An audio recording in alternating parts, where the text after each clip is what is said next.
یہ ہے گھنے اور خاموش جنگلات کے بیچوں بیچ بسا ہوا ایک مسلم گاؤں، جہاں پہنچنے کے لیے کوئی پکی سڑک موجود نہیں۔ راستے بانس کے پلوں اور کچی ڈھلوانوں سے گزر کر جاتے ہیں۔ درختوں کے سائے میں لکڑی کے گھر بنے ہیں۔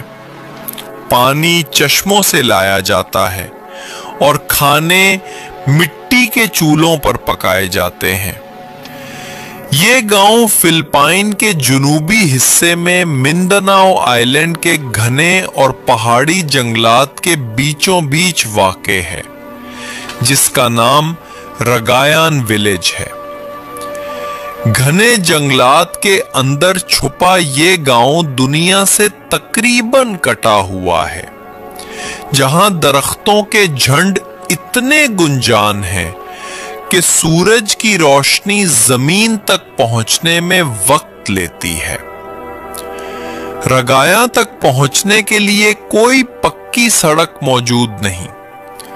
مرکزی شہر مراوی سے اس گاؤں تک تقریباً 60 کلومیٹر کا فاصلہ طے کرنے کے بعد باقی راستہ کچے رستوں، پتھریلی ڈھلوانوں اور بمبوں کے عارضی پلوں سے گزر کر طے کیا جاتا ہے۔ بارش کے موسم میں اکثر ندیوں کا پانی بڑھ جاتا ہے اور راستے مکمل طور پر بند ہو جاتے ہیں۔ یہ علاقہ سارا سال بارش، نمی اور دھند میں لپٹا رہتا ہے۔ ہوا میں پودوں کی خوشبو، مٹی کی نمی اور پہاڑی خاموشی ایک الگ فضا بناتے ہیں۔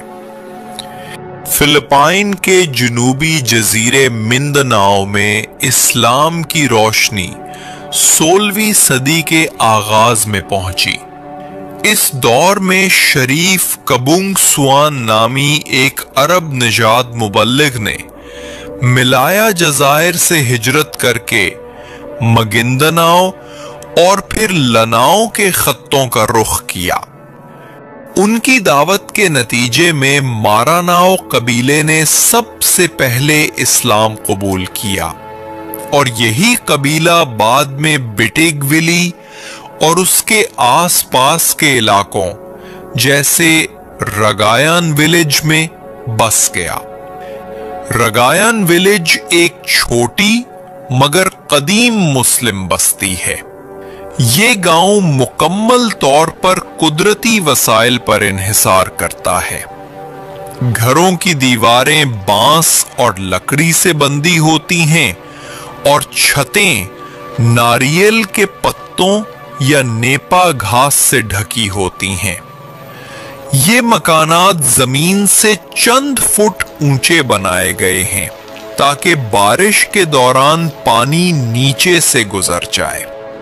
گاؤں کے درمیان ایک چھوٹا سا چشمہ بہتا ہے جو پورے گاؤں کے لیے پانی کا بنیادی ذریعہ ہے۔ بجلی زیادہ تر علاقوں میں موجود نہیں، اس لیے رات کے وقت گھروں میں تیل کے دیے یا بانس کی مشعلیں جلائی جاتی ہیں۔ رگایاں کا ماحول ہمیشہ نم آلود اور سرسبز رہتا ہے۔ درختوں کے بیچ ہلکی دھند تیرتی ہے اور پرندوں کی آوازیں دن بھر فضا میں گونجتی رہتی ہیں۔ بارش تقریباً سال کے 8 مہینے یہاں رہتی ہے۔ اس گاؤں کے مردوں کی بڑی تعداد زراعت میں مصروف ہے۔ وہ بارش کے پانی سے سیراب ہونے والے چھوٹے کھیتوں میں چاول، مکئی اور سبزیاں اگاتے ہیں۔ یہ فصلیں صرف مقامی ضرورت پوری کرتی ہیں۔ کچھ مرد مچھلی پکڑنے کا کام بھی کرتے ہیں۔